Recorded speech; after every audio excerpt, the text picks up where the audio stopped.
السلام علیکم سامعین، یکم ذی الحجہ اور 8 جون ہے۔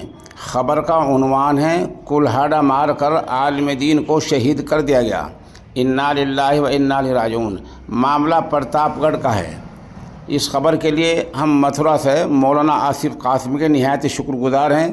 خبر کے لیے ویسے ہم نے معہد امام انور کے استاد حدیث حضرت مولانا صغیر احمد پرتاپ گڑھی دامت برکاتہم سے بھی تصدیق کر لی ہے۔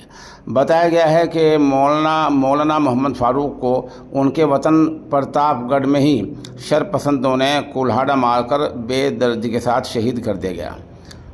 ابھی تک اتنی ہی رپورٹ ہے، آپ ہمارے ساتھ بنے رہیں، جیسے کچھ تفصیل ہوگی بتائیں گے۔ پولیس موقع پر پہنچ چکی ہے، پولیس معاملے کی جانچ کر رہی ہے۔ ابھی میت کو، لاش کو وہاں سے اٹھایا نہیں گیا ہے۔ آگے کیا ہوگا کیا نہیں ہوگا، تدفین کب ہوگی، کن حالات میں، کس پس منظر میں یہ پورا واقعہ ہوا ہے، آپ ہمارے ساتھ بنے رہیں، انشاءاللہ ہم آپ کو بتلائیں گے۔ فی الحال سامعین سے گزارش کی جاتی ہے کہ آپ مرحوم کی مغفرت کی دعا کریں اور ورثاء کو انصاف مل جائے، اس کی بھی دعا کریں۔